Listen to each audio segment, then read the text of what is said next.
Hello, my friend. The world of magic, filled with legends and ancient tales, is opening its gates once again. Tonight, in the Gryffindor dormitory by the crackling fireplace, I will share another story with my friends. Join us, for the magic is about to come alive. The moon hung low over the Scottish Highlands, spilling silver light across the turrets of Hogwarts Castle.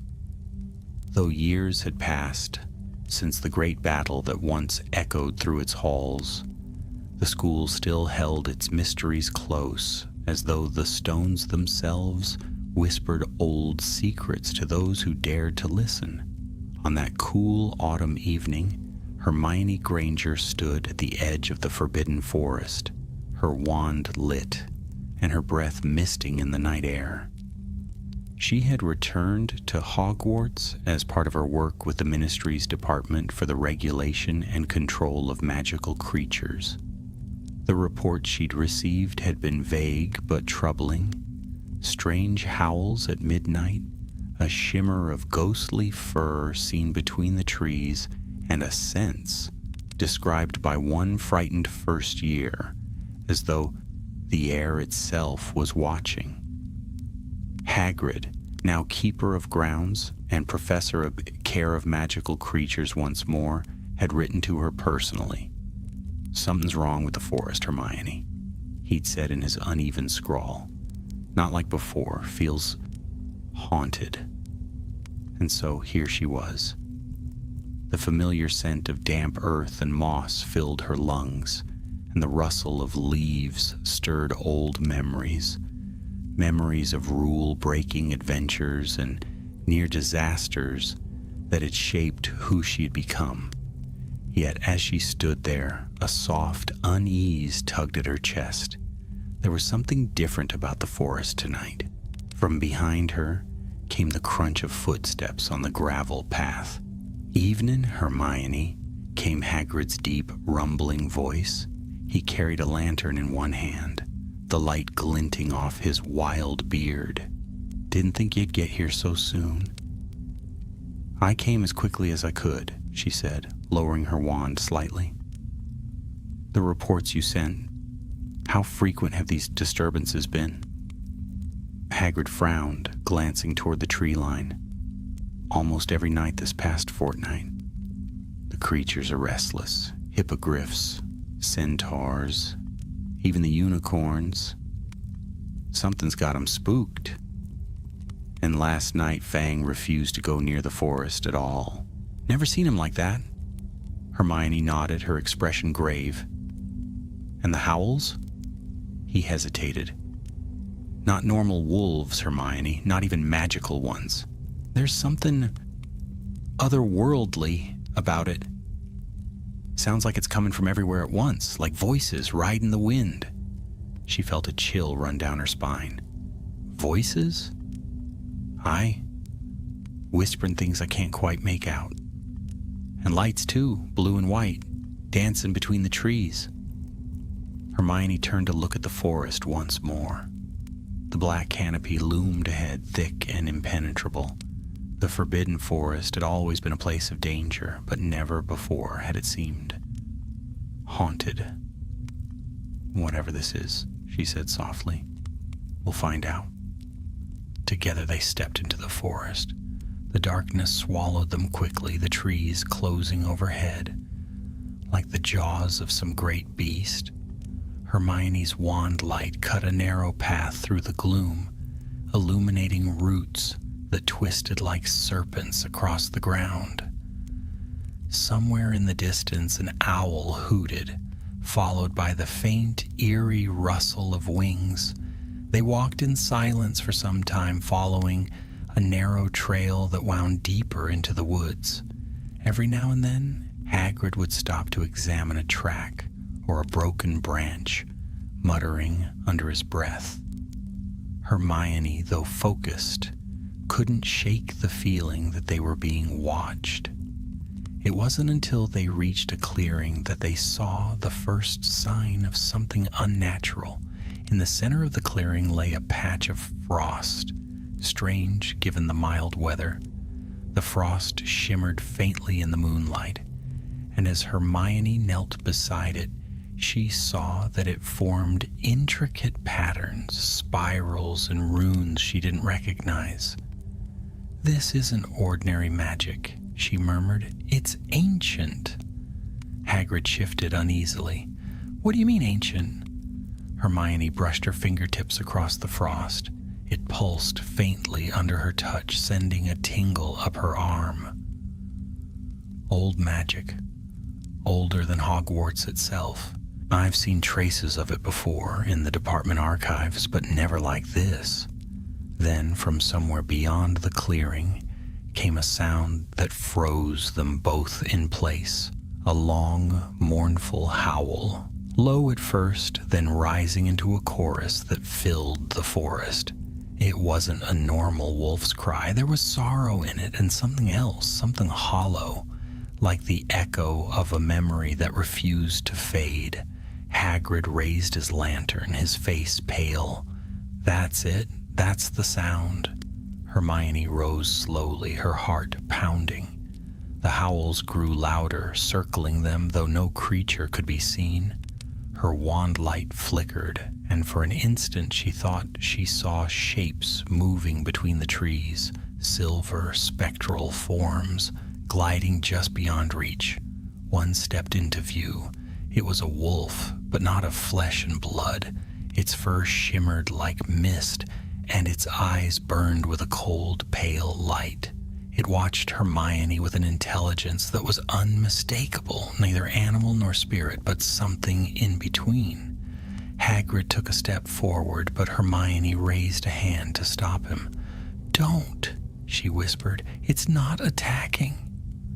The spectral wolf tilted its head, and then, just as suddenly as it had appeared, it vanished, dissolving into a swirl of silvery fog that drifted into the air. The howling ceased. Silence fell. Hagrid exhaled shakily. "Blimey, what was that?" Hermione lowered her wand, her voice steady, though her heart still raced. "Something that shouldn't exist." She turned towards him, eyes glinting with determination. "Hagrid, I think we're dealing with spirit wolves. Echoes of creatures long dead, and if they're walking the forest again, it means the boundary between worlds is breaking." The forest seemed to listen, holding its breath around them. The wind whispered through the branches, carrying with it the faintest trace of another howl. Soft, distant, and filled with warning. Hermione looked toward the depths of the forest, her jaw set. "Then we better find out why." And together, they pressed deeper into the shadowed woods, unaware that something ancient had already begun to stir beneath their feet. Morning came reluctantly to the grounds of Hogwarts, dragging a shroud of mist behind it. The lake was silver and still, and a thin fog crept over the lawns like a living thing.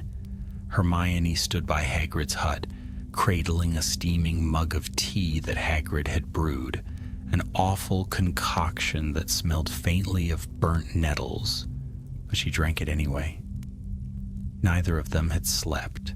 The vision of the spectral wolf lingered behind her eyelids, no matter how many times she blinked. Its eyes, those pale, knowing eyes, hadn't felt hostile. They had felt warning. Hagrid was feeding the thestrals nearby, muttering under his breath. The great black creatures stretched their leathery wings and sniffed the air uneasily, as though they too could sense that something unseen was watching. "You're sure you saw what you think you saw?" Hagrid asked, glancing over his shoulder. Hermione nodded. "It wasn't an illusion, Hagrid. That wolf wasn't just a ghost. It was a fusion of spirit and magic. Something has disturbed the natural barrier between life and death. Hagrid frowned deeply.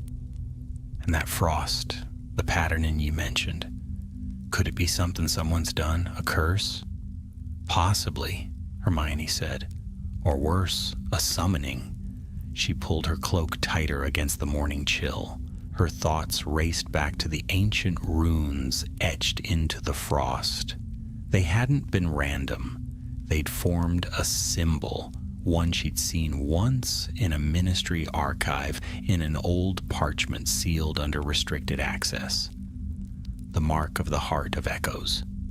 She had dismissed the legend years ago as just another myth from the Founders' era, a relic said to link the world of the living with the realm of lost souls. But if that relic truly existed, and if it had awakened, she shivered, and not from the cold. Before she could speak again, a familiar voice called out from across the lawn. "Professor Granger!" Hermione turned. A young witch in Hogwarts robes was hurrying toward them, her Gryffindor scarf fluttering behind her. It was Rose Clearwater, a clever 7th year, with a knack for magical theory and a curious habit of reading ministry journals instead of wizarding magazines. "Good morning, Rose," Hermione said, offering a reassuring smile. "You're up early."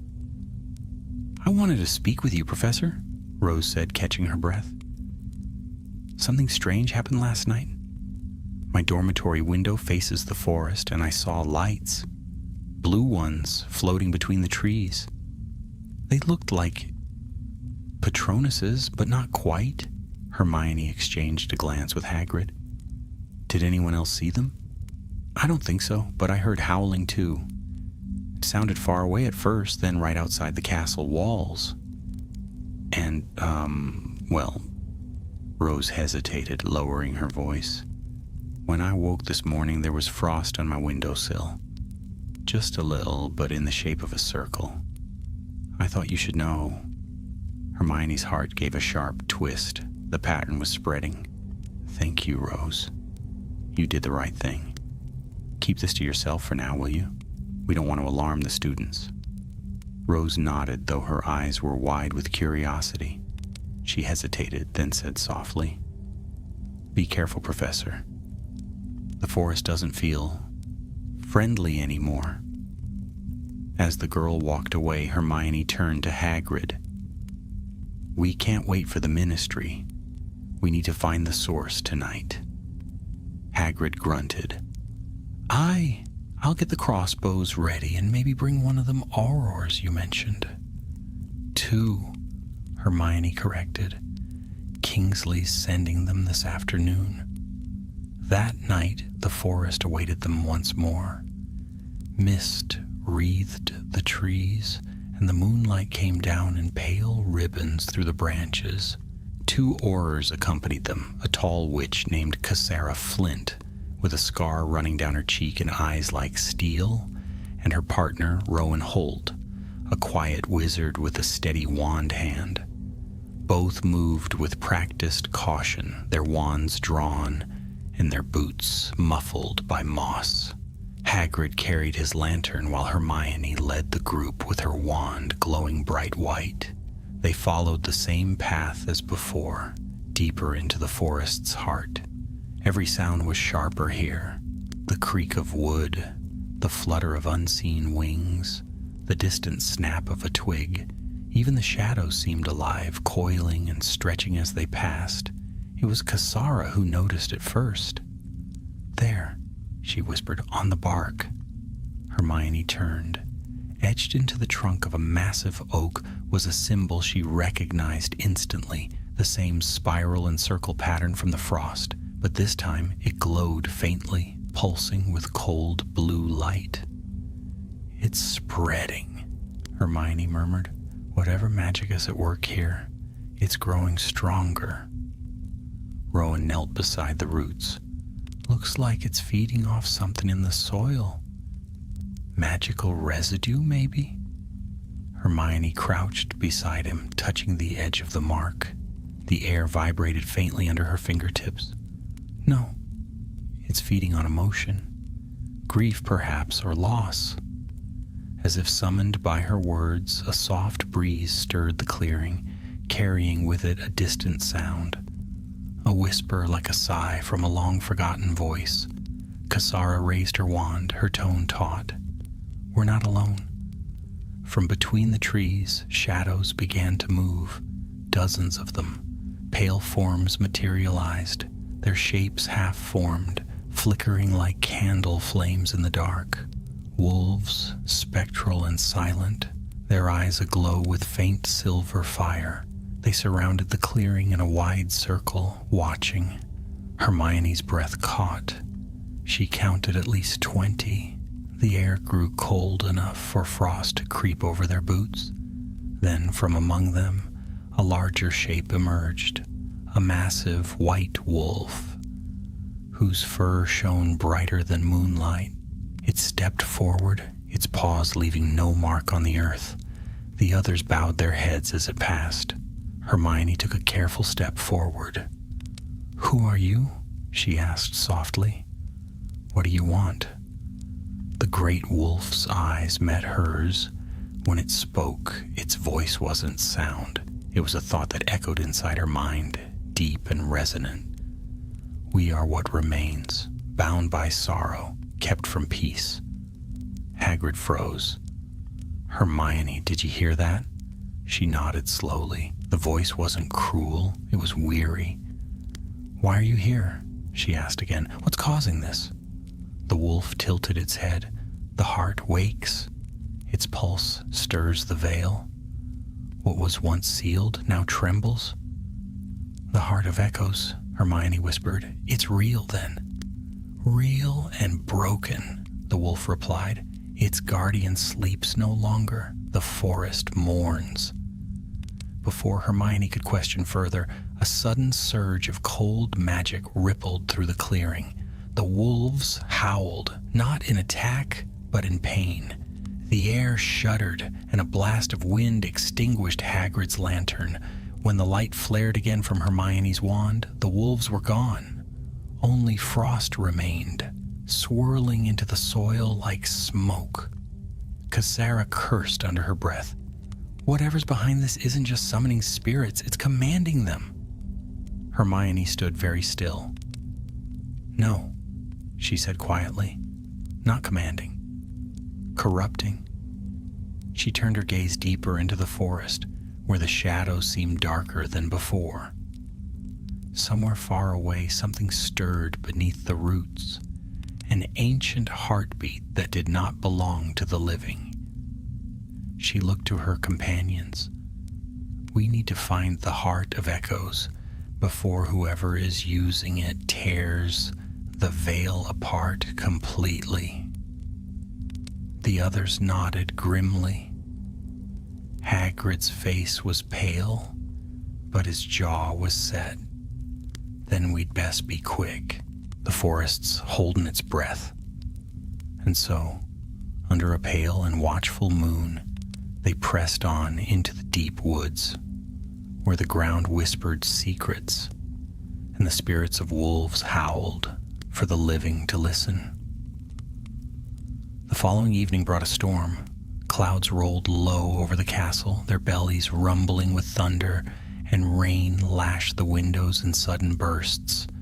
Most of the students stayed near the fires in the common rooms, whispering about the strange lights that had been seen above the forest 2 nights in a row. Professors brushed the rumors away, but an uneasiness settled over Hogwarts all the same. Far below the castle, in the small study that adjoined the library's restricted section, Hermione bent over a pile of dusty volumes. Candlelight flickered on the open pages, and drops of rain struck the high windows like tiny pebbles. She had not returned to the ministry. She had chosen instead to remain at Hogwarts and search the archives. Her fingers traced the margins of a leather-bound book so old its title had faded, Magic's Forgotten and forsworn. Inside she found a single reference to the heart of echoes, described as a vessel wrought from living crystal, forged to bind the voices of the departed and keep the realms apart. The text went on to speak of a guardian spirit bound to it, a sentinel in the form of a great white wolf, so the legend had been true. But according to the parchment, the heart had been sealed in a hidden crypt beneath the forest centuries ago by the founders themselves. The rain thickened, drumming on the panes. Hermione turned another page and froze. Scrawled in a later hand was a warning. If ever the heart is disturbed, the forest shall weep, and the spirits shall walk once more. She snapped the book shut. Someone had already disturbed it. A knock at the door startled her. Cassara Flint entered, shaking droplets from her cloak. "Rowan's keeping watch by the forest path," the Auror said briskly. "Hagrid's with him. You'd better come. The wolves are back." Within minutes, Hermione was outside, her cloak clinging damply to her shoulders. The rain had slackened to a mist, but the air felt charged, as though the storm had only shifted underground. Lightning flickered beyond the trees, casting the forest in flashes of white and shadow. They reached the edge of the woods where Hagrid and Rowan waited, lanterns guttering in the wind. "They've been howling on and off for an hour," Hagrid said, his voice low. "But they ain't showing themselves." Hermione glanced between them. "Then we go to them." They entered the forest once more, their lights weaving between the trunks like fireflies. The ground was slick, and branches dripped cold water onto their heads. Every now and then the distant cry of a wolf echoed through the night, long and mournful. As they went deeper, the temperature dropped sharply.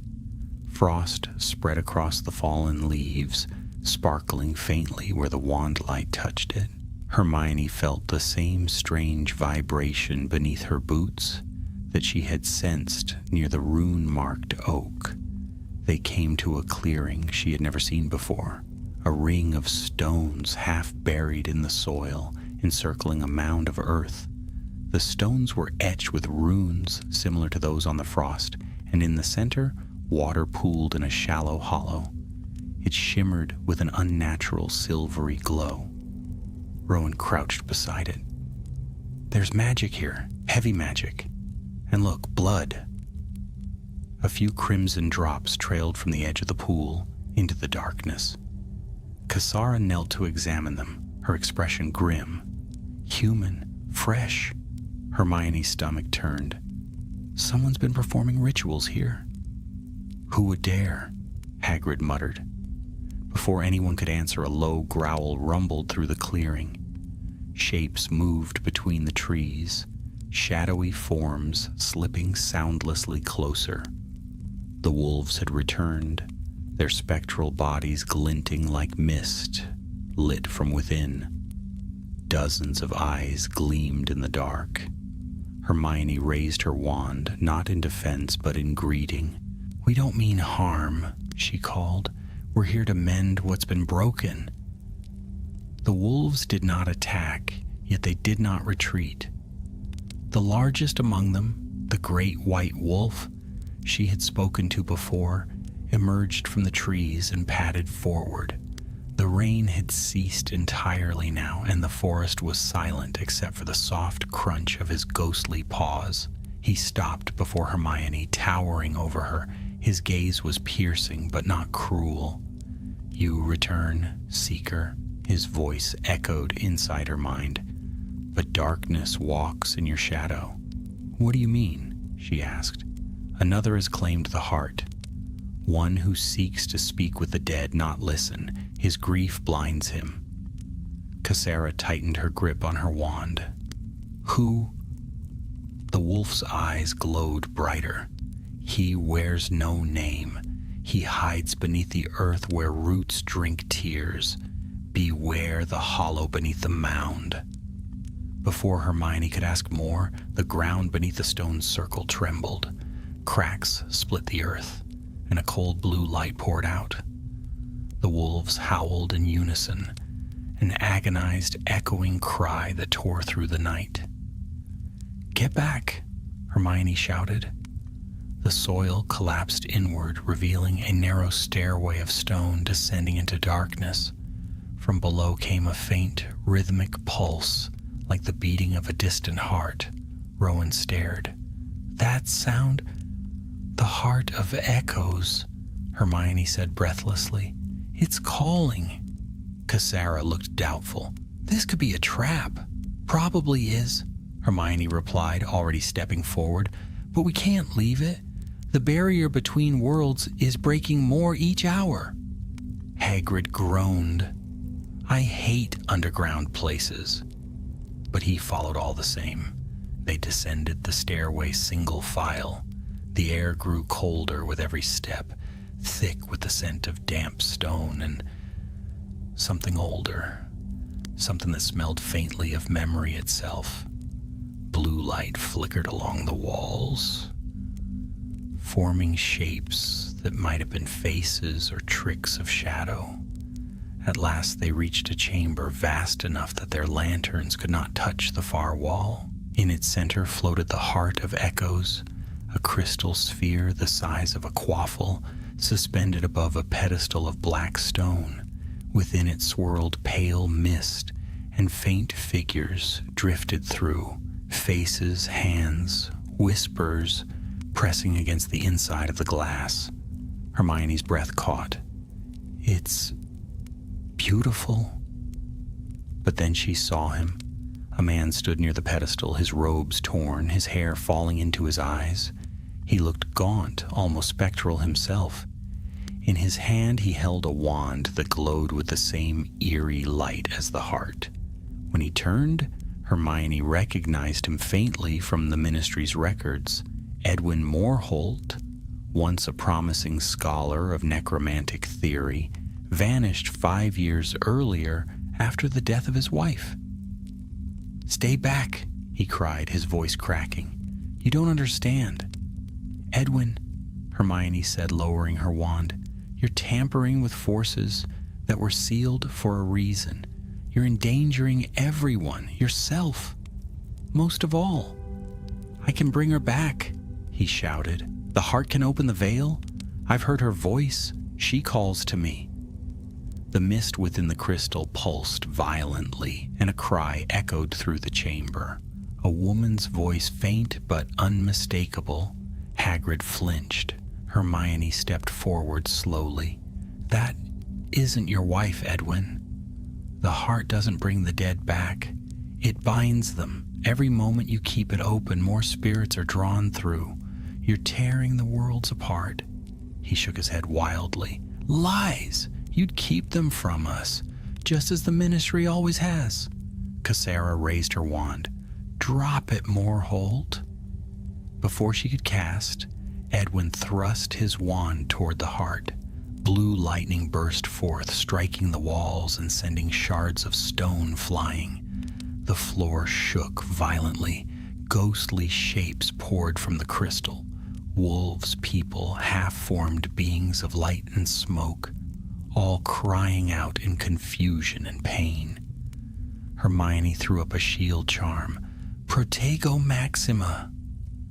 The barrier shimmered, deflecting a wave of spectral energy that would have thrown them across the chamber. "Edwin, stop," she pleaded. "You'll destroy everything." For a moment he hesitated, his face twisted in despair. Then from the shadows above, the great white wolf leapt down. It landed between them, its eyes blazing with silver fire. "Enough!" the wolf's voice thundered inside their minds.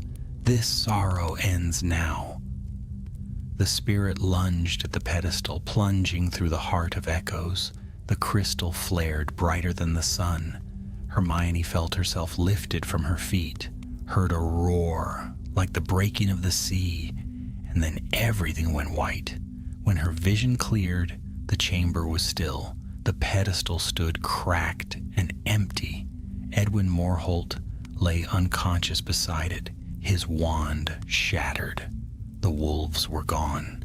Hermione staggered to her feet, her ears ringing. Cassara and Rowan helped her steady herself. "Is it over?" Rowan asked hoarsely. Hermione looked at the faint shimmer of light fading from the air. "No," she said quietly.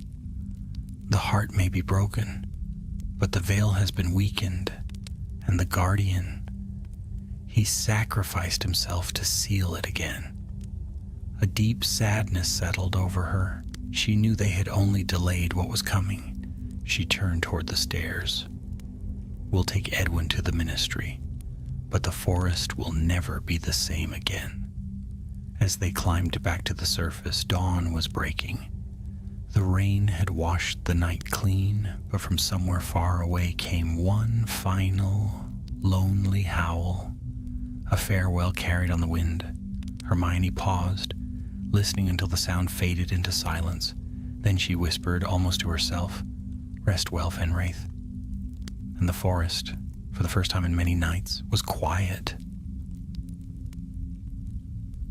The ministry's carriages arrived at dawn, their brass fittings glinting faintly through the thinning fog. By the time the sun had climbed over the hills, the broken chamber beneath the forbidden forest was already sealed, and the entrance to it vanished beneath layers of stone and soil. Ministry officials worked quickly, muttering spells that shimmered through the air like falling dust. None dared look too long into the woods behind them, where the silence still felt heavy and watchful. Hermione stood apart from the bustle, her cloak drawn tight.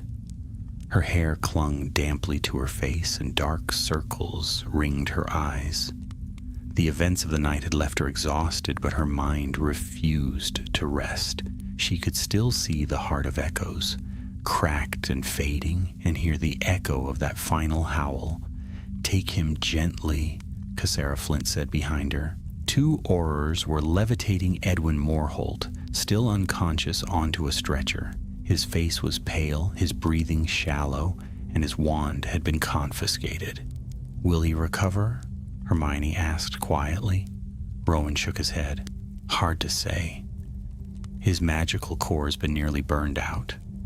Whatever bond he tried to forge with the heart, it drained him near to death." Hermione looked away. "He wasn't evil," she said softly. "Just broken." Cassara sighed. "Aye, and broken people are often the ones who do the most damage." She gave Hermione a long, appraising look. "You've done enough for now, Granger. Go back to the castle. Get some sleep." But Hermione didn't move. Her eyes drifted back to the forest. The early light had turned the mist to threads of gold, and for a fleeting moment it was easy to pretend the place was peaceful again.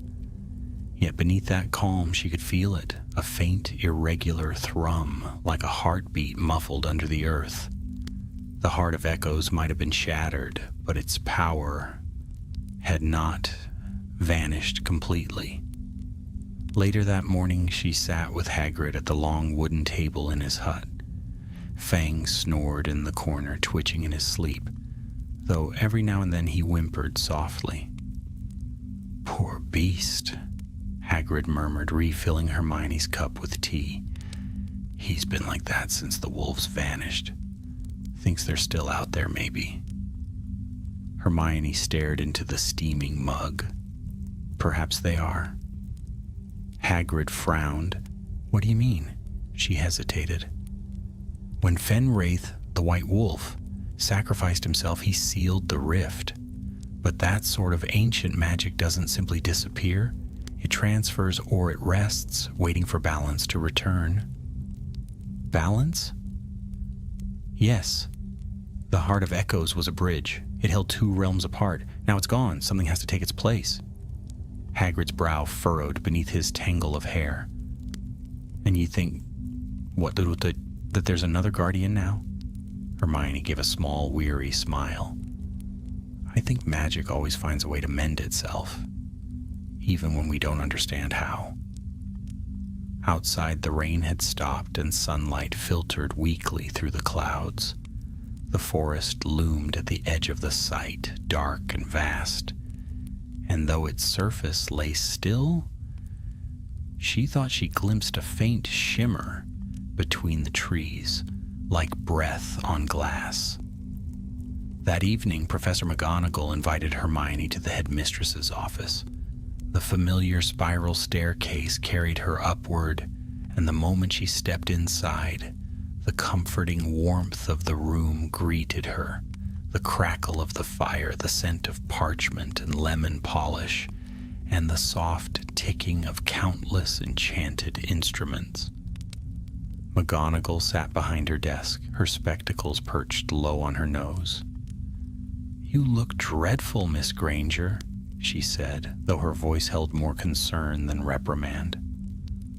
"I feel it, headmistress," Hermione admitted with a tired smile. McGonagall folded her hands. "The Ministry reports that the situation is under control. The forest will be warded again, and no student will set foot within for at least a year. I trust that brings you some comfort." Hermione hesitated. "Some, yes. But headmistress, the heart's destruction might only be the beginning. If the veil was weakened, then other sites of ancient magic could..." McGonagall raised a hand.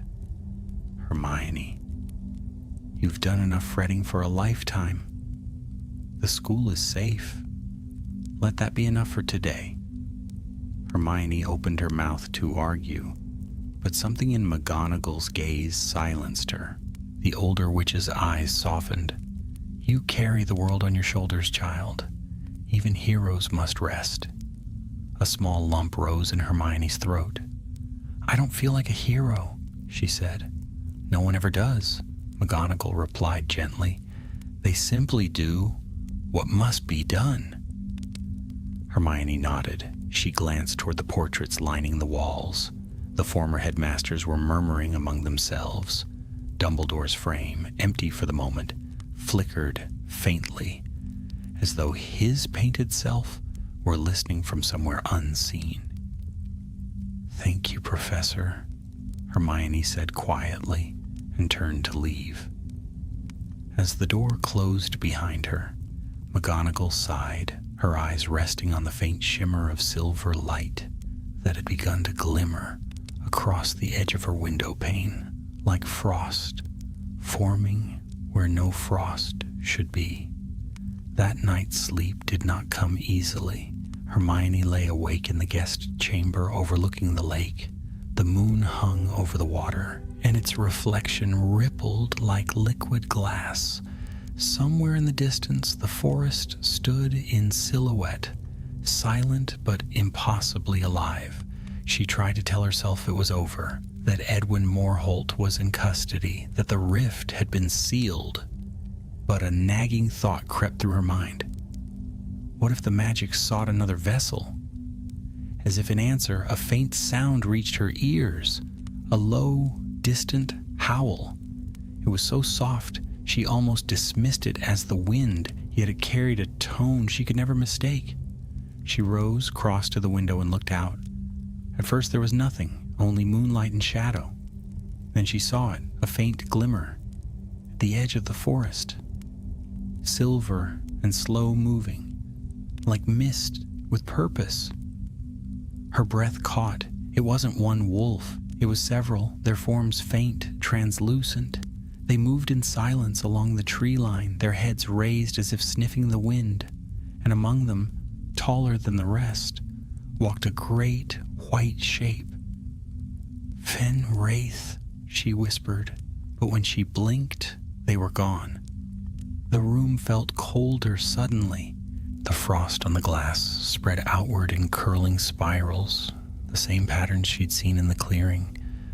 But this time they did not frighten her. Instead, they glowed softly, pulsing once, twice, before fading completely. Hermione pressed her palm to the window pane. "Guard them well," she murmured. guard us all. Somewhere far off, the lake stirred as though something vast moved beneath its surface. The trees rustled, though no wind blew. For a fleeting instant, she thought she heard whispering, gentle, thankful voices carried through the still air. Then the sound was gone, and the night was quiet again. Hermione returned to her bed. This time when she closed her eyes, sleep found her easily. Her dreams were filled with silver light, running paws, and the steady beat of a great heart beneath the forest floor, a promise that balance, though fragile, had not been lost. And when the dawn came, breaking pale and soft over the highlands, the world felt, for the first time in many days, at peace. The weeks that followed brought a fragile calm to Hogwarts. The leaves along the edge of the Forbidden Forest turned to gold and russet, and the students, though restless from whispered rumors, returned to lessons and laughter. The strange frost no longer appeared on the windows, and the eerie howling had faded. Yet for Hermione, peace came with an undercurrent of unease. Each morning, as she walked the stone corridors or crossed the courtyard on her way to the library, she felt it, a hum beneath the castle, faint and rhythmic, as though the walls themselves remembered the pulse of the heart of echoes. It might have been imagination, she told herself, but Hermione Granger had never been one to ignore her instincts. She spent long hours buried in the restricted section, tracing every mention of the Founder's enchantments. There were hints of other artifacts, lesser but still dangerous, that once supported the barrier between the realms, relics known as the Veil Stones, 4 in all, 1 for each Founder, scattered in secret places across the wizarding world. One evening, as dusk fell through the library's tall windows, she discovered a parchment fragment lodged inside a centuries-old volume. It bore the faded crest of Godric Gryffindor and a line written in careful script. Where courage was born, the red stone lies still. Hermione's breath quickened. A Veil Stone, she murmured. Of course. If the Heart of Echoes had shattered, then these relics might be awakening too. And if anyone learned how to control them... A shadow fell across the page. Still chasing ghosts, Professor Granger? Hermione turned, startled. Standing in the aisle was Rose Clearwater, clutching a stack of books against her chest. Her hair was tied back, and there was an eager brightness in her eyes. "I might ask the same of you," Hermione said, closing the volume. "You've been spending rather a lot of time in here lately." Rose smiled sheepishly. "I wanted to help. I've been reading about spectral bindings, like the ones you mentioned after the attack. Did you know the Founders used living energy to shape them?" Hermione blinked. "You've been studying that?" "Just the surface. I'm not touching anything dangerous," Rose added quickly. "But I keep dreaming about the forest, about wolves running beneath the moon. I can hear them calling." Hermione studied her closely. There was no deceit in the girl's voice, only wonder, and something else, something that made Hermione's heart give a small, uneasy jolt. "Dreams can linger after fear," she said gently. "Try not to dwell on them. Focus on your studies." Rose nodded, though her gaze drifted toward the window, where the last light of sunset painted the forest in crimson hues. "It doesn't feel over," she murmured. Hermione didn't answer. She didn't need to. That night, a storm returned to the highlands. Wind clawed at the towers, and the lake churned like liquid slate. Hermione stood at the window of her guest chamber, watching lightning flash over the forest. Her reflection stared back, pale, tired, and haunted. She turned away, but the hum beneath the floor seemed louder tonight, a deep vibration that echoed through her bones. She pressed her hand to the wall, half expecting to feel the beat of a hidden heart. Suddenly, a knock sounded. "Hermione!" It was Hagrid's voice, muffled but urgent. She opened the door to find him soaked through, rain dripping from his beard. Fang whimpered behind him. "You'd best come quick," he said. "Something's happening by the lake." They hurried through the corridors, the wind howling outside. By the time they reached the shore, several professors and aurors had already gathered, their wands raised. The rain had slowed to a fine drizzle, but the surface of the water rippled strangely, glowing faintly from beneath as though lit by submerged stars.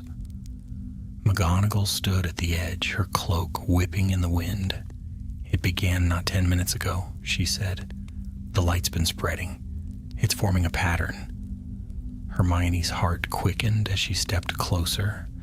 The glow beneath the lake swirled into spirals, familiar runes, identical to those carved in frost weeks ago. "It's the same magic," she whispered, "the heart's energy, but why the lake?" Cassara Flint appeared beside her, wand drawn. "You told us the relic was destroyed." "It was," Hermione said, "but magic like that doesn't vanish. It seeks harmony. It must have flowed into the nearest veilstone." McGonagall frowned. "There's no veilstone beneath the lake." Hermione hesitated. "Not that we know of." Before another word could be said, a low rumble rolled through the ground. The water heaved upward in a sudden swell, throwing the professors back.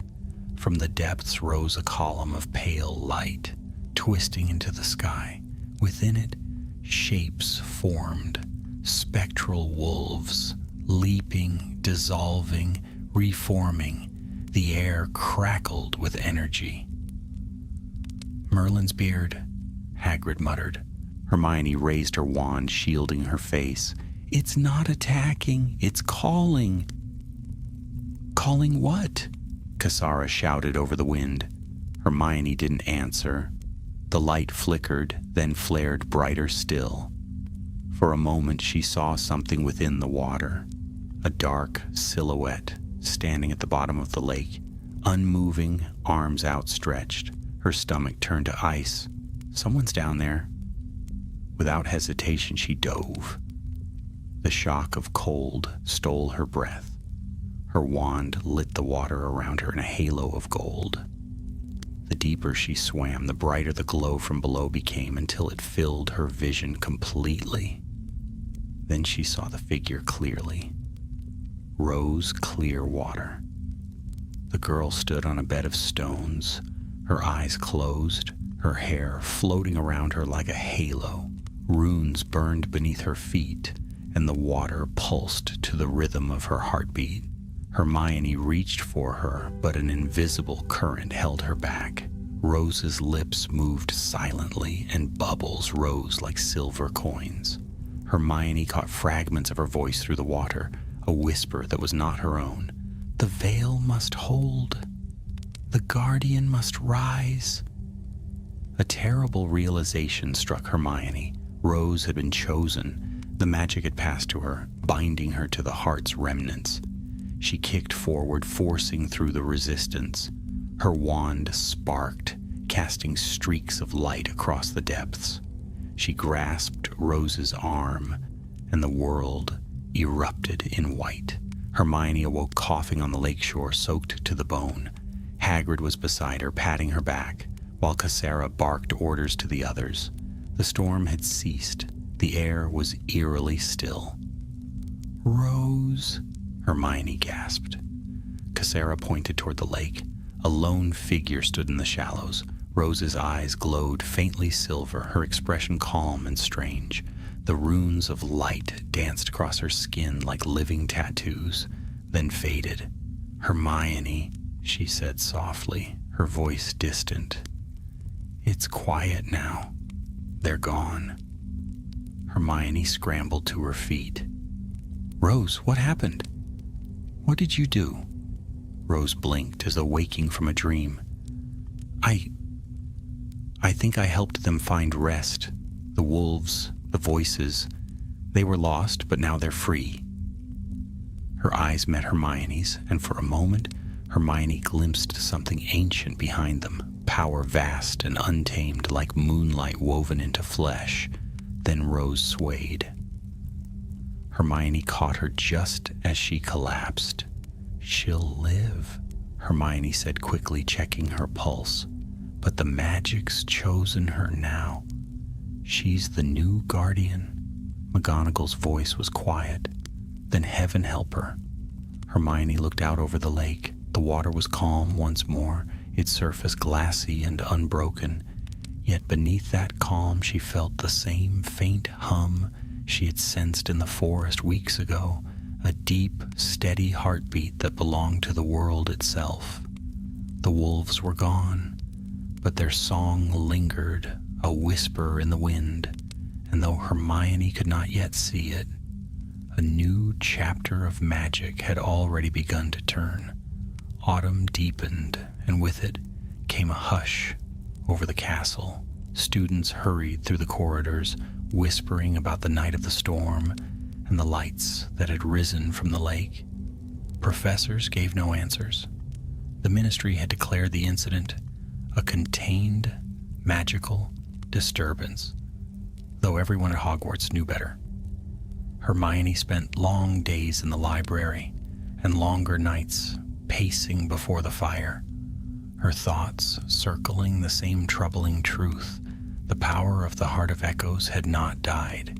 It had simply changed hands. Rose Clearwater recovered slowly. Madame Pomfrey had tended to her for 3 days before allowing her to leave the hospital wing. Outwardly, she seemed the same cheerful, sharp-minded student she had always been, though quieter now, her eyes shadowed by something unspoken. Hermione watched her carefully, noting how Rose sometimes paused mid-sentence as though listening to a sound no one else could hear.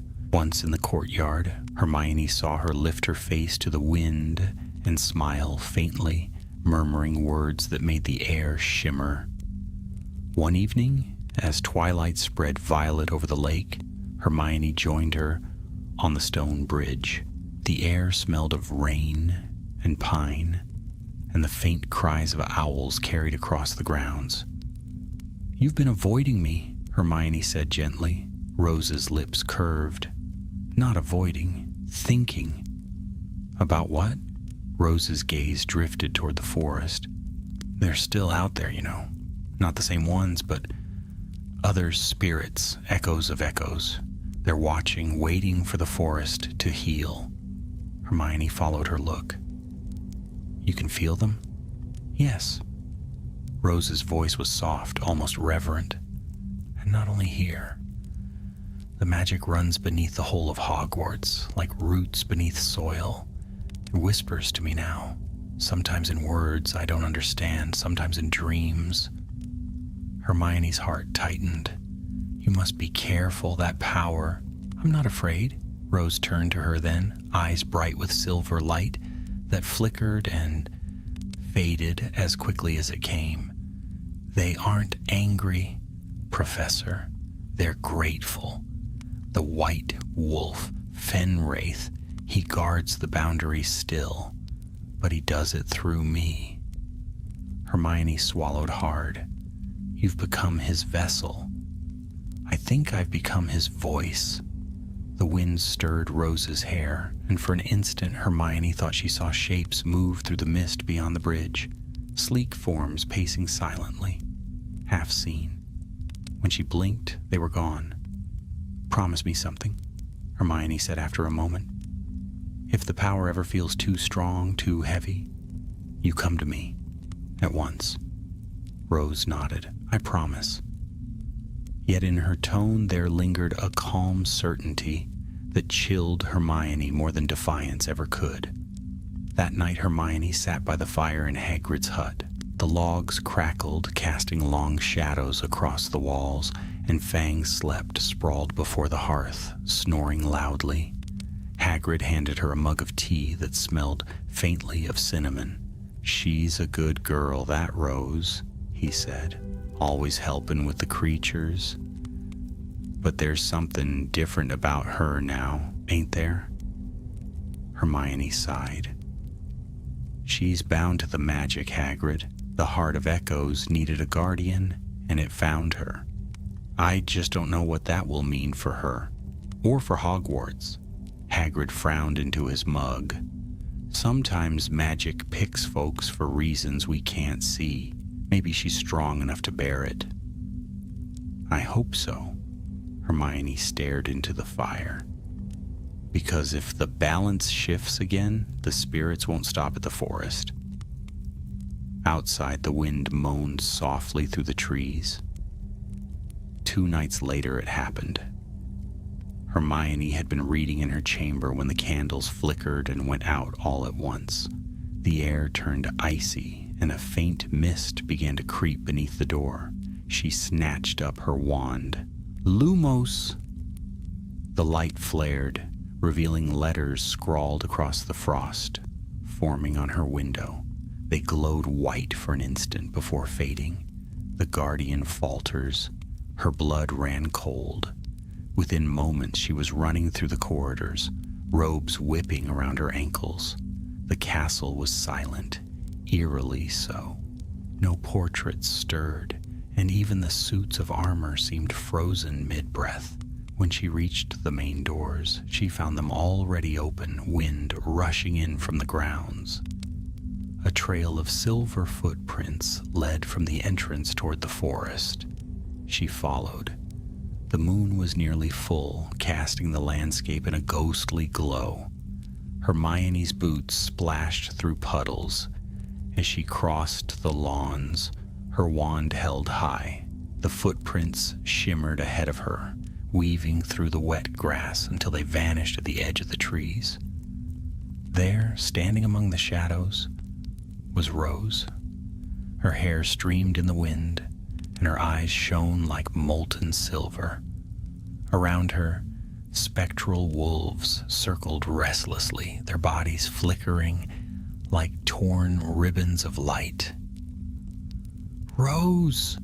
Hermione called, "and step away from them." Rose turned, but her expression was distant, almost serene. "I can't. They need me." Something stirring again. Something deep beneath the roots. Hermione approached slowly. "You don't have to face it alone.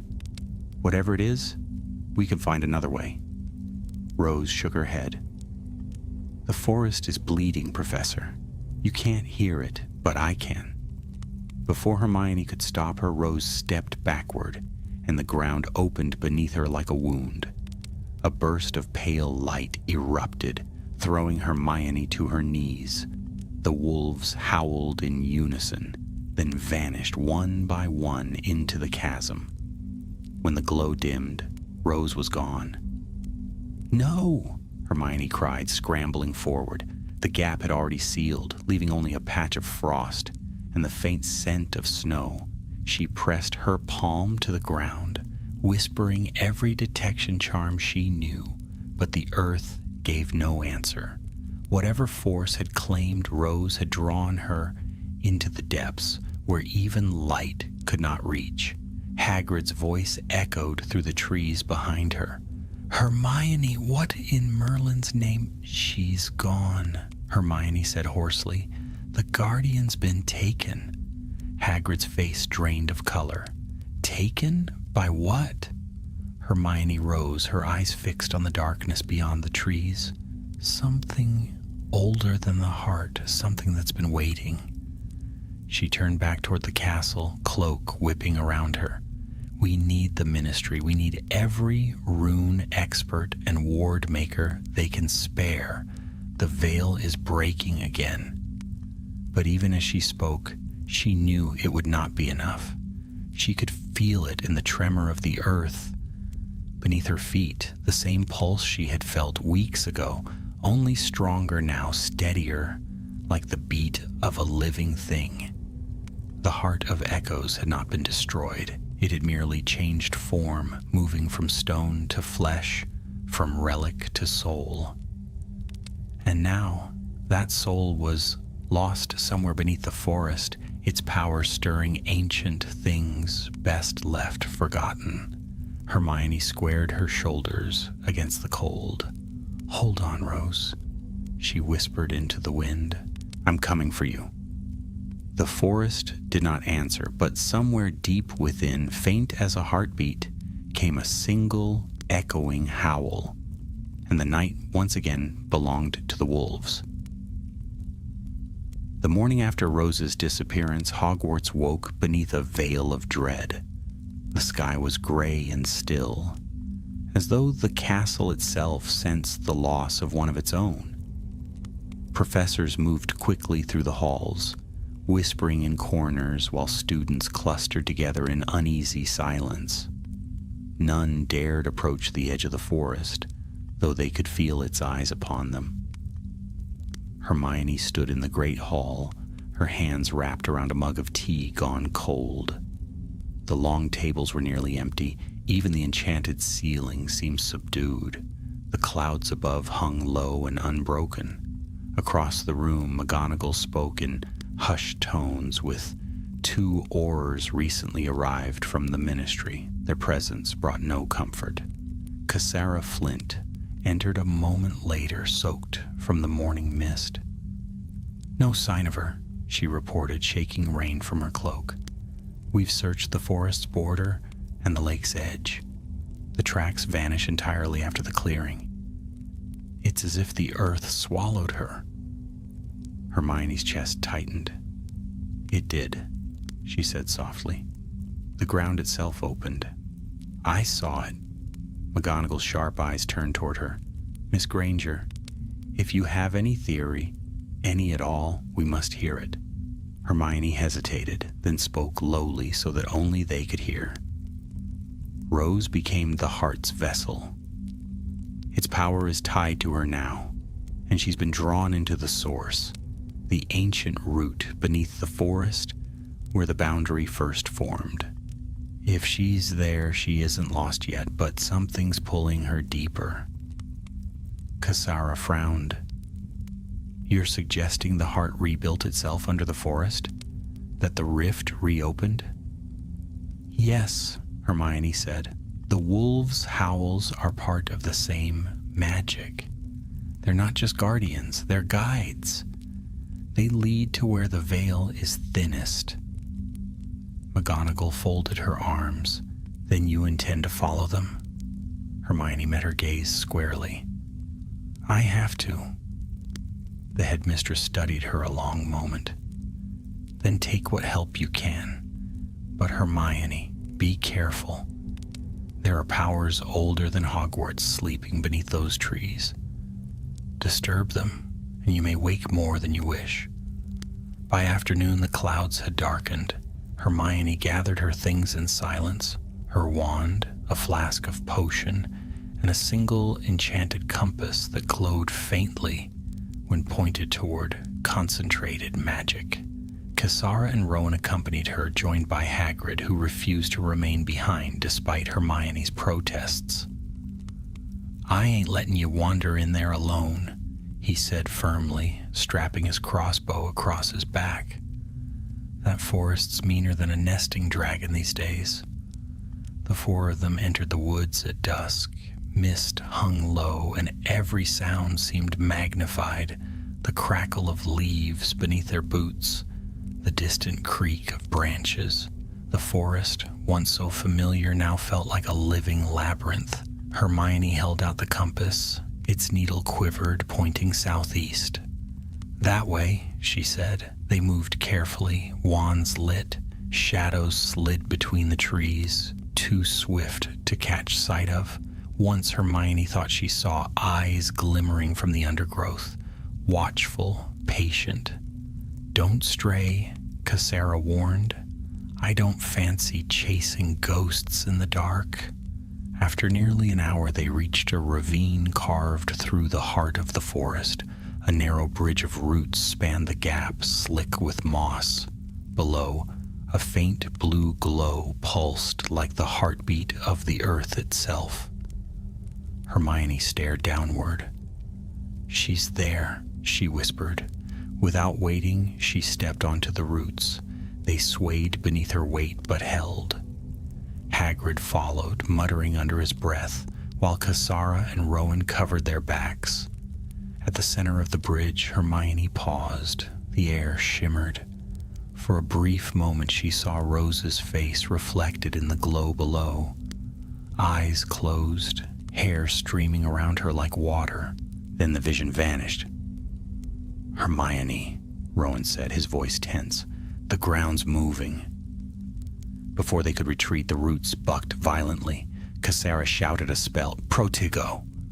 But the bridge split apart. Hermione fell tumbling through cold air until she struck soft earth below. The world dimmed, then steadied.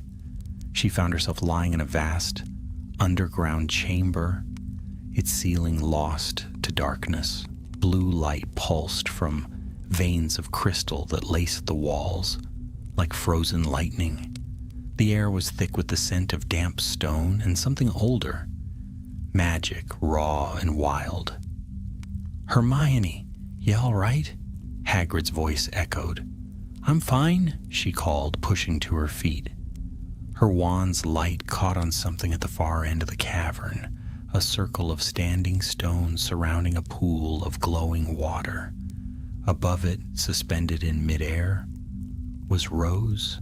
The girl's body floated upright, arms spread, her hair drifting as though she stood in invisible water. Runes burned faintly beneath her feet. Around her, spectral wolves prowled in silence, their eyes fixed on Hermione. "Rose!" Hermione shouted, running forward. The wolves parted but did not attack. One stepped aside, revealing a shape rising from the shadows. A massive white wolf, larger than any she had seen before. Fenwraith. His fur glowed faintly, though dimmer now, as if his essence were fading. "You should not have come," his voice echoed within her mind. "I had no choice," Hermione said. "She's just a child. Release her." "She cannot be released," Fenwraith replied. "The forest chose her. The heart is reborn through her spirit. But the darkness beneath stirs. It hungers for her power." "What darkness?" The wolf turned his head toward the far wall, where the crystal veins converged. From within them came a slow pulse and the faint outline of something vast, a serpentine form coiled in slumber. Hermione's stomach turned. "That's alive." "Ancient," the wolf said. "Before Hogwarts, before wands or words. It fed once on the souls that crossed the veil. Now it wakes, seeking to feed again." Hagrid crossed himself instinctively. Sweet Merlin's beard. Cassara and Rowan appeared from the shadows, wands raised. "What's our plan?" Hermione stared up at Rose, whose eyes fluttered open. Silver light poured from them. Her voice, when it came, was layered, hers and something older speaking through her. "The veil must hold, the guardian must endure, but the shadow hungers, it will not stop." Hermione's mind raced. "Then we strengthen the seal. Fenwraith, if we combine your magic with hers..." "It will cost her life," the wolf interrupted gently. "Then we find another way." But the ground trembled violently, cutting her short. The crystals blazed brighter, cracks splitting their surfaces. The shape within them stirred, scales scraping against stone. "Too late," Rowan shouted. A roar like thunder filled the cavern as the creature began to rise. A colossal serpent formed of shadow and mist, its eyes pits of white fire. Its body wound upward, stretching from the floor to the unseen roof. The air grew bitterly cold. "Stand together," Hermione cried. She raised her wand, conjuring a barrier of light as the serpent struck. The impact rattled her bones, forcing her backward. Hagrid loosed a bolt from his crossbow that passed harmlessly through the shadowy form. Cassara hurled curse after curse, each one absorbed without effect. Rose lifted her hands. The runes beneath her flared white, sending beams of light slicing through the darkness. The serpent recoiled with a hiss that shook the ground. "Now, Hermione," she cried, "bind it!" Hermione drew on every ounce of power she possessed. Presidium Aeternum. The spell burst from her wand in a golden arc, intertwining with Rose's light. Together they formed a web that wrapped around the serpent, constricting it, forcing it back toward the crystal walls. The chamber shook. Stone cracked. The serpent shrieked once more and then imploded into mist, drawn back into the depths. The light dimmed. Silence fell. When Hermione looked up, Rose had collapsed. The wolves had vanished. Fenwraith stood beside her, his outline already fading. "The guardian endures," he said softly. "You have done what few could. The forest will sleep once more." Hermione reached for him, but her hand passed through air. "What about Rose?" "She is bound to the forest now," Fenwraith said. "Alive, but changed. You will see her again when the veil calls." Then he was gone, leaving only the echo of his howl reverberating through the cavern. Hermione sank to her knees beside the still form of Rose, brushing damp hair from the girl's face. "You're safe now," she whispered. "I promise." From far above, faint dawn light broke through cracks in the ceiling, spilling over them both like the blessing of a weary sky. By the time the first light of morning reached the forbidden forest, the air had grown still again, heavy with the scent of damp earth and magic. The Ministry's envoys arrived at noon, bringing a retinue of ward breakers and medi-wizards, their robes glimmering faintly with protective runes. They found the forest quiet but wary, its trees bent as if listening. Hermione waited at the edge of the woods, her cloak torn, her eyes shadowed with exhaustion. Hagrid stood beside her, silent for once, his massive hands clenched at his sides. Cassara and Rowan spoke quietly, with the Ministry officials describing what they had seen: the serpent of shadow, the wolves, the girl bound to the heart's power. None of it sounded possible, even to those who had faced war.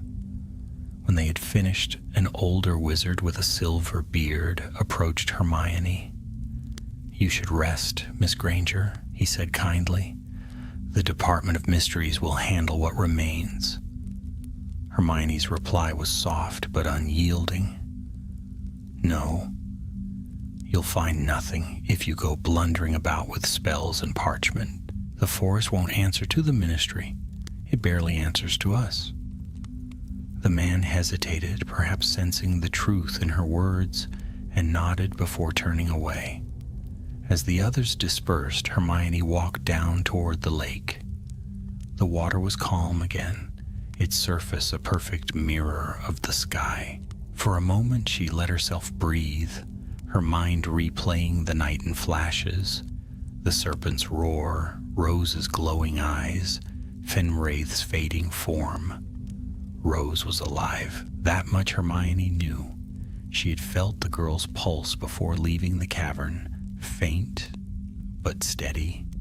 The medi-wizards had carried her to the castle under heavy guard, afraid that whatever dwelled inside her might awaken.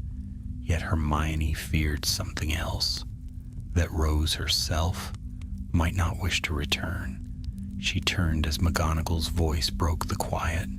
"You look like a woman who's fought a war," the headmistress said, approaching with slow, measured steps. Hermione managed a faint smile. "It feels like one." "Is it done?" Hermione looked toward the forest. "For now, but the veil's been strained beyond what it was meant to bear. If another surge of magic touches it, I don't know that even Hogwarts will stand untouched. McGonagall's expression softened. You've done all you could. Sometimes that must be enough. Hermione shook her head. It never is. That night, the castle slept uneasily. Clouds rolled low across the moon, and wind whispered through the ancient stones. Hermione sat by Rose's bedside in the hospital wing, candlelight flickering over her pale face. The girl's breathing was even, her hands folded on her chest. Madame Pomfrey had performed every test she knew.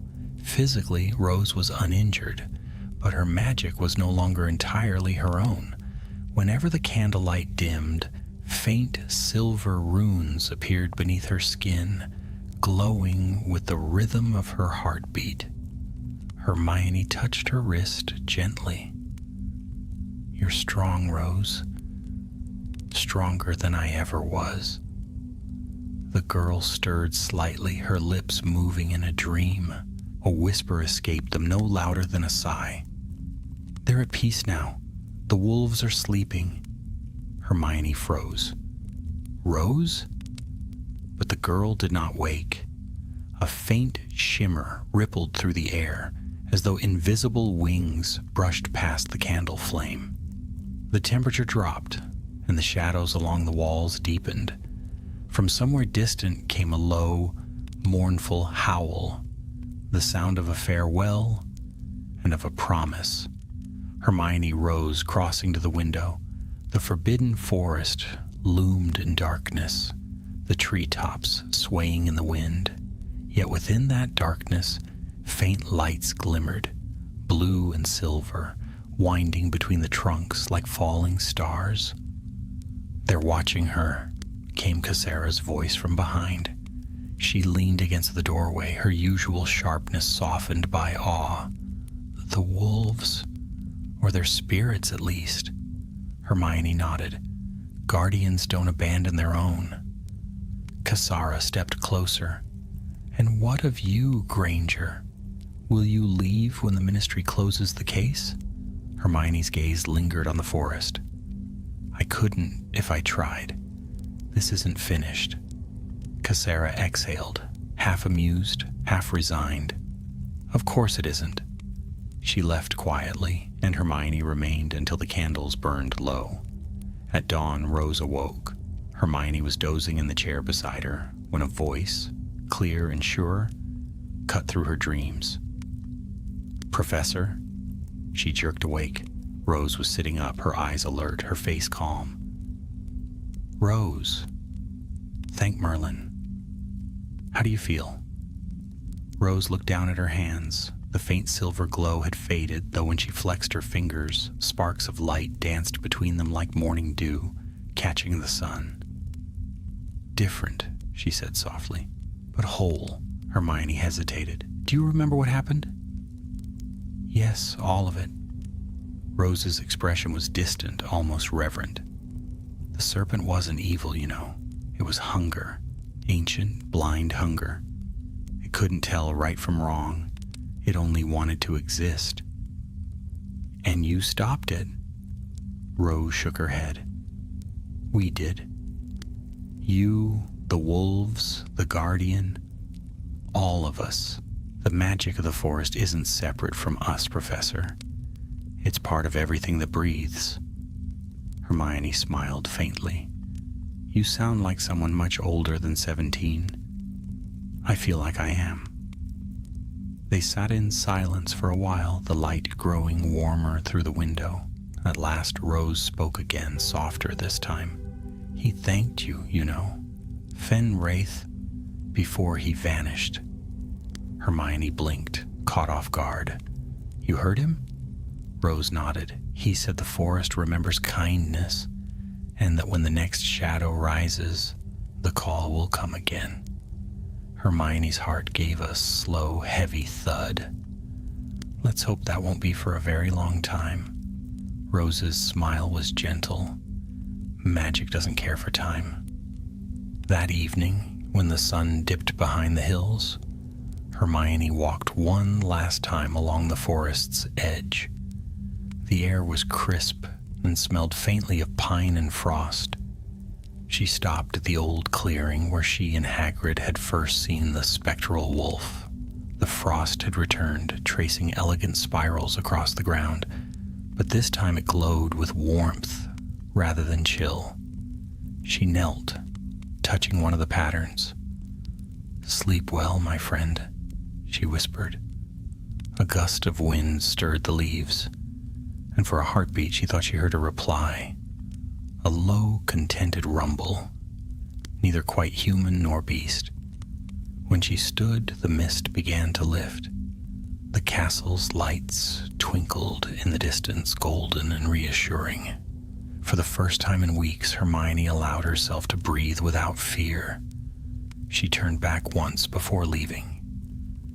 Deep in the forest, beneath the spreading shadows, two eyes of soft silver light flickered. Watchful, patient, and at peace. Hermione smiled faintly. "Guardians indeed," she murmured, and as she walked toward the castle, the sound of wolves singing softly beneath the wind followed her, fading into the whisper of leaves and the hush of ancient magic settling once more into slumber. For now, the veil held. For now, all was still. Winter descended early upon the highlands that year. Snow fell thick over the forbidden forest, laying a white hush upon the trees that had seen too much. Ice sheathed the branches, turning them to silver wands that glittered faintly beneath the moon. The castle, warm and golden in contrast, stood like a bastion of light against the endless dark. Yet even within its enchanted walls, whispers of what had happened lingered like echoes that refused to fade. Hermione remained at Hogwarts longer than she had planned. The Ministry had offered her a return to London, but she declined. She needed to watch, to listen, to make sure the peace that had settled over the school was not just the quiet before another storm. McGonagall had understood. She always did. "Hogwarts has been through worse," she'd said, pressing a steaming cup of tea into Hermione's hand. "But it could use someone who knows when trouble is only sleeping." Trouble, Hermione thought now as she walked along the frozen edge of the lake, had a habit of finding her whether she wanted it or not. The water beneath the ice gleamed faintly blue in places where it should have been black. When she crouched to look closer, she could see shapes drifting just below the surface, wisps of light that moved like lazy fish. They weren't spirits, not exactly. She could tell by the rhythm of their glow. They were remnants, fragments of the forest's magic seeking new balance. "Still watching, aren't you?" she murmured to the empty air. The faintest echo of a howl drifted back on the wind, so distant that she might have imagined it. Rose Clearwater had returned to class as though she moved through the corridors like someone seeing the world for the first time. The other students gave her a wide berth, not out of cruelty but awe. Rumor painted her as half-spirit now, the girl who had spoken with wolves and seen the world beyond the veil. Hermione watched her closely during lessons. Rose's magic had changed. Spells she once struggled with now came effortlessly, and animals, especially those with any hint of enchantment, responded to her as though to one of their own. Owls alighted on her shoulder unbidden. Cats wound around her ankles wherever she walked. Even the portraits grew quiet when she entered the room. "Magic listens to her," Hagrid said one afternoon as they watched from the courtyard. "Never seen nothing like it, not even Dumbledore." Hermione nodded slowly. She's in harmony with it now, but harmony can turn to burden if she's not careful. Hagrid's brow furrowed. "You think something else is coming?" Hermione looked out towards the forest, its edges wreathed in fog. Magic doesn't mend without consequence. The heart's energy needed an anchor, and it found one in Rose. That means she's still tied to it and to whatever lies beneath. As if summoned by her words, the ground shivered faintly beneath their feet.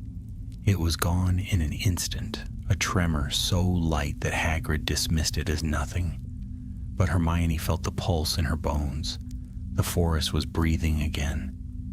That night, she dreamed of snow and moonlight and wolves running through mist.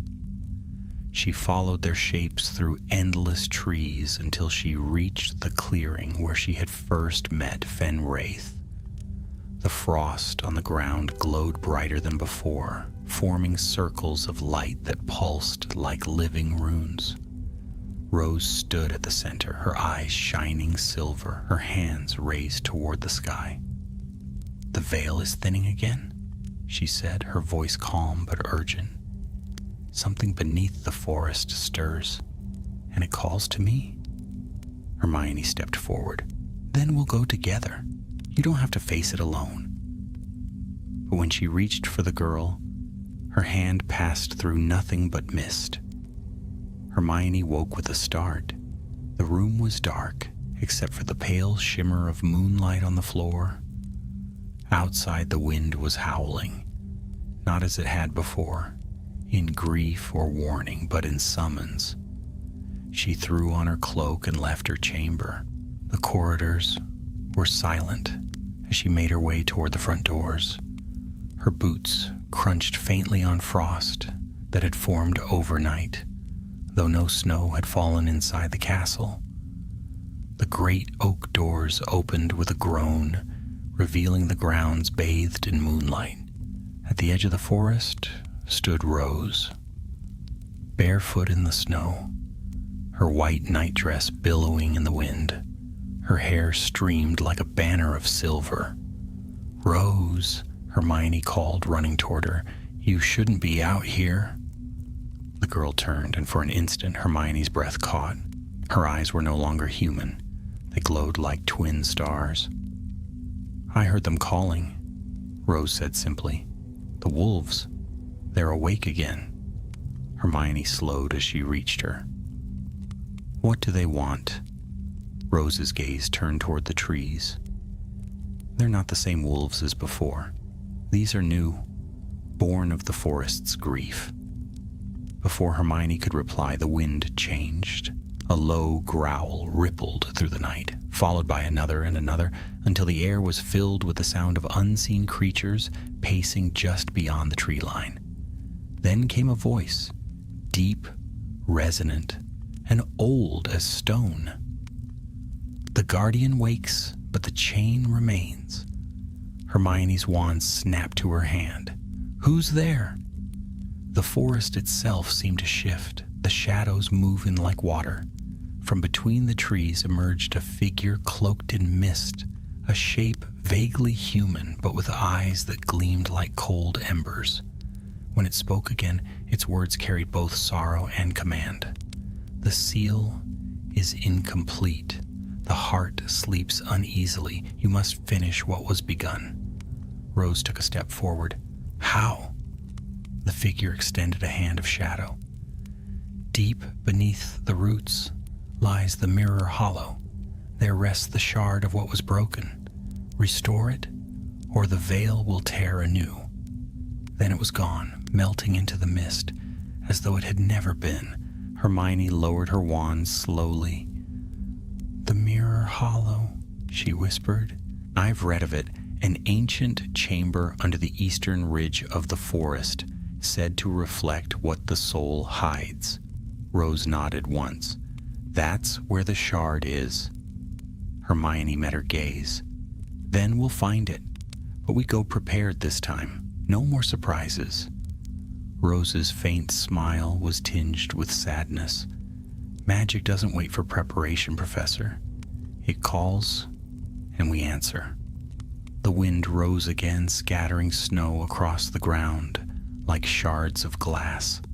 Above them the moon seemed to burn brighter, and the faint echo of wolves' howls carried through the air, neither threatening nor mournful, but filled with purpose. Hermione drew her cloak tighter. Then let's hope we're ready for what it asks of us.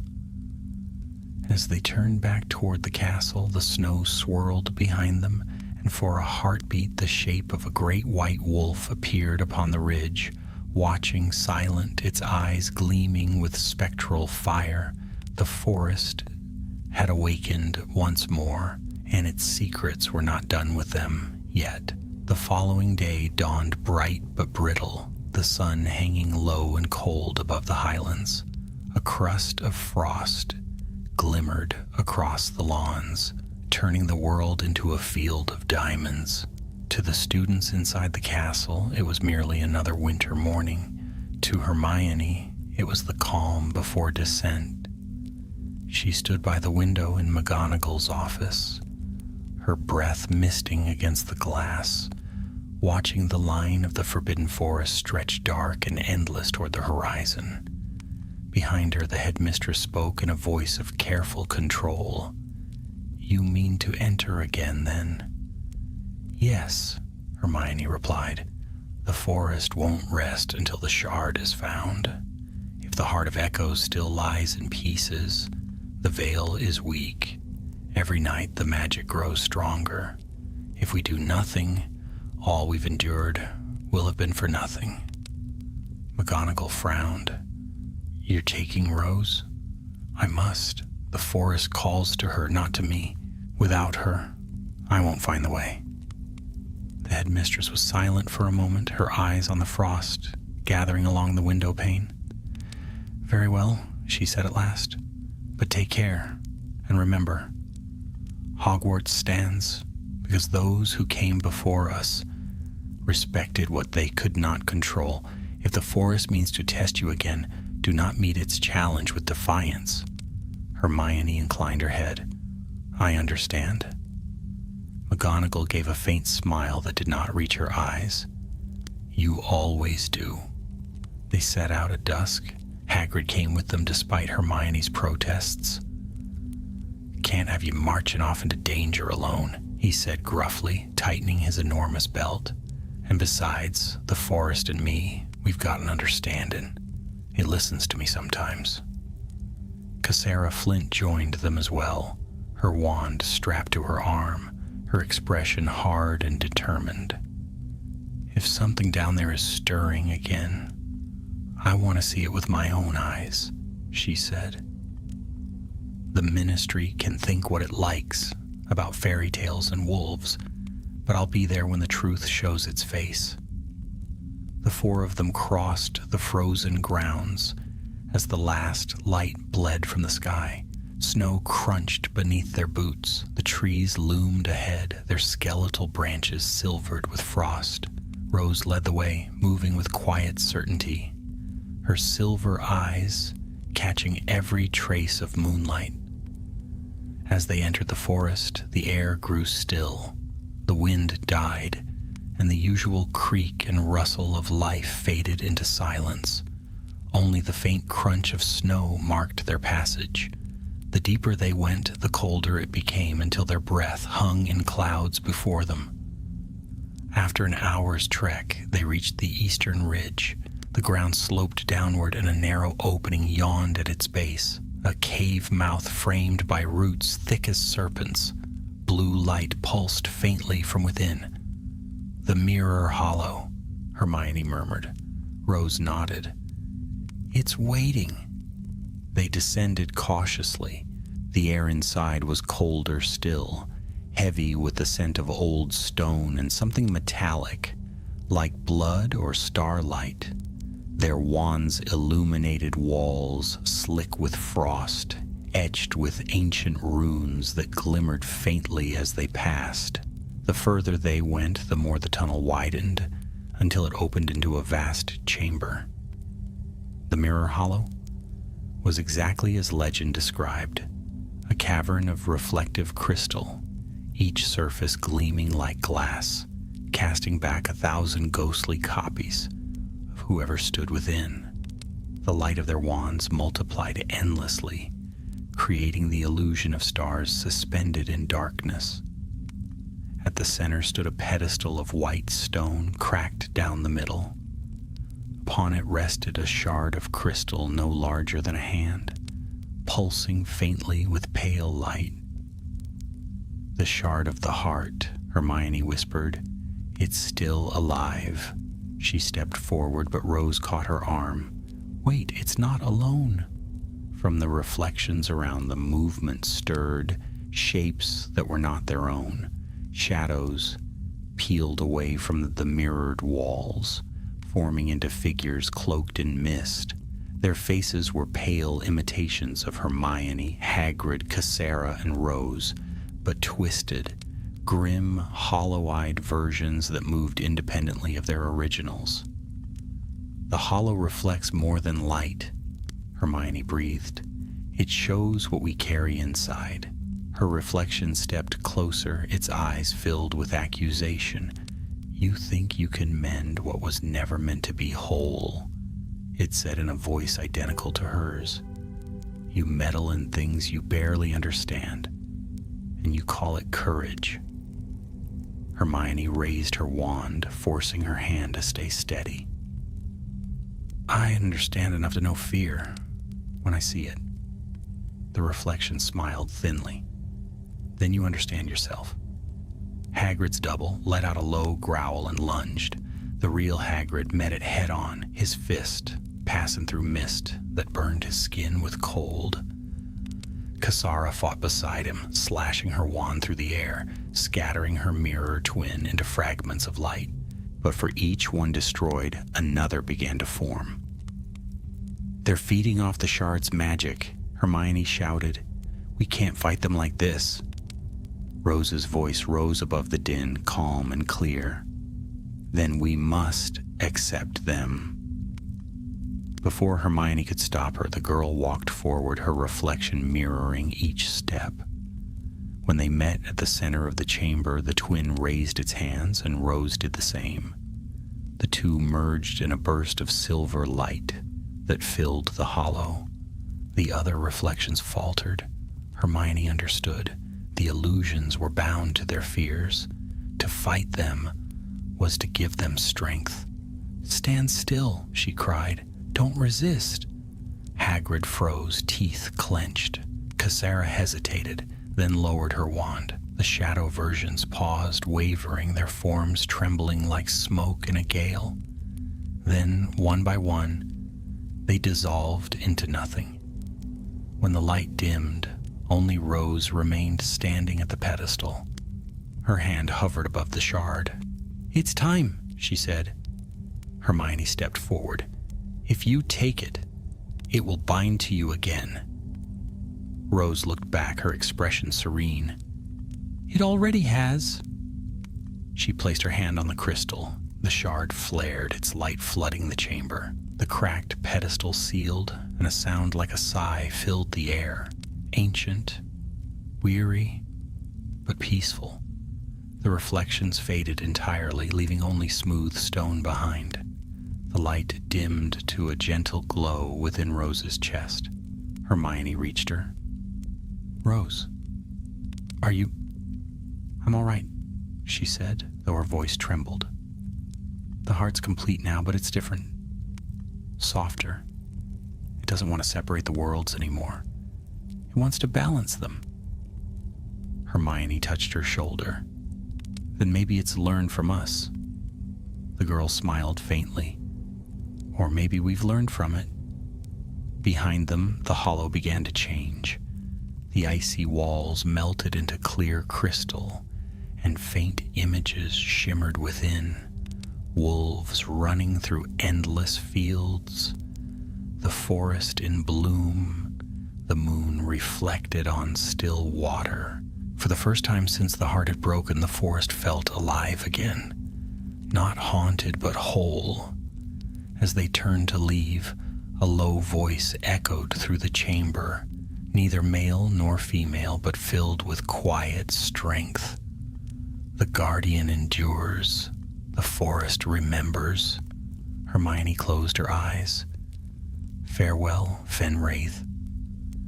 When they emerged from the cave, dawn was breaking. The snow had stopped, and sunlight spilled across the forest in shafts of gold. The trees stood silent and still, their frost catching the light like glass. Rose lifted her face to the sun and smiled. For the first time in many long months, Hermione felt hope settle quietly in her chest, a fragile, precious thing, like the first thaw of spring beneath winter's frost. Snow continued to fall in soft, glittering silence over the castle. A month had passed since Hermione and Rose had ventured into the Mirror Hollow, and the winter term at Hogwarts moved quietly onward. Yet there was a different air to the place now, something lighter, gentler. The forest beyond the lake stood calm and clear, its shadows deep but no longer menacing. Even the creatures that had fled months before had returned. The unicorns roamed again beneath the silver trees, their hooves leaving prints like pale stars upon the frost. Hermione had taken to walking the grounds each morning, her boots crunching softly on snow. It had become a ritual, part reflection, part vigilance. She could not entirely let go of what had happened, nor of the power that still lay beneath the forest's roots. She doubted she ever would, but the weight of fear had lessened. On this morning, as she passed the frozen edge of the lake, she saw Rose sitting on a low rock, her hands folded in her lap. The girl's breath clouded faintly in the chill, but her eyes were bright, fixed on the mist above the water. "Early for you to be out," Hermione called, her voice carrying gently across the quiet. Rose turned, smiling. "I couldn't sleep. They're singing again." Hermione frowned, listening. At first, she heard only the whisper of the wind, the creak of the trees under their frozen burden. Then she caught it. A faint, distant harmony, like a choir beneath the earth. It was neither haunting nor sad. It sounded like peace itself. "The wolves," she murmured. Rose nodded. "They're dreaming." Fenwraith's voice among them. Hermione came to stand beside her, gazing out over the lake. The reflection of the castle shimmered faintly beneath the thin layer of ice, its towers and turrets blurred like a half-remembered thought. "Do you ever wish," Hermione said softly, "that things could be ordinary again? That none of this had happened?" Rose was quiet for a long while. "No," she said finally. "I think the world's always been extraordinary. We just don't always notice until something wakes it up." Hermione smiled faintly, spoken like someone far older than 17. Rose laughed, a clear, ringing sound that seemed to warm the air around them. "Sometimes I feel it. Other times I still worry about essays and OWLs, so perhaps I'm not lost entirely." Hermione studied her a moment. The silver glow in Rose's eyes had dimmed since the hollow, though it never vanished entirely. She had learned to hold it, to breathe with it, rather than be ruled by it. Magic and girl had grown into one another, as if the forest itself had claimed her as kin. "Will the heart ever call again?" Hermione asked. Rose considered the question. "Maybe, but not soon. The balance is mended for now, and the forest sleeps. If it does call," she met Hermione's gaze, calm and unafraid, "then I'll answer." Hermione nodded slowly. "And I'll be there when you do." Later that day she visited Hagrid. His hut smoked pleasantly, the smell of stew filling the air. Fang barked lazily from his bed by the fire, thumping his tail without rising. Hagrid greeted her with his usual grin. "Hermione? Yeah, look brighter these days. Guess the forest ain't whispering in your ear so much anymore, eh?" "Not as much," she admitted, shedding her cloak. "But I doubt it's finished with me entirely." Bah, the forest'll mind its manners for a while. It knows who's boss. He chuckled, ladling stew into 2 enormous bowls. Still, I reckon it's grateful. Ain't been this peaceful in years. Hermione took a seat, wrapping her hands around the warm bowl. Do you ever think it remembers everything that's happened here? All the battles, the losses? Hagrid's eyes softened. Forests remember everything, Hermione. But they forgive quicker than people do. They know life's gotta go on. Hermione smiled. That's a comforting thought. They ate in silence for a time, the fire crackling beside them. When she rose to leave, Hagrid handed her a small, carved charm, a rough pendant in the shape of a wolf's head. Made it from the branch that fell near the old clearing, he said. Figured it ought to go to someone who understands what it stands for. She turned it over in her palm. The wood was pale and smooth, and faint runes were etched along its surface. Thank you, Hagrid. I'll keep it safe. See that you do, he said gruffly, though his eyes twinkled. Never know when you might need remindin' that not all monsters are bad ones. The days passed gently after that. Snow thickened, muffling every sound, until the castle seemed to float in a world made entirely of white and silence. Students played on the grounds, laughter echoing through the cold air. Lessons resumed their ordinary rhythm. It might have been any other winter at Hogwarts, save for the faint traces of silver light that still shimmered now and then along the forest edge, visible only to those who knew where to look. Hermione often found herself at her desk in the library, quill poised above parchment, lost in thought. She'd begun writing again, not reports for the ministry, but something more personal. She called it The Chronicle of the Wolves.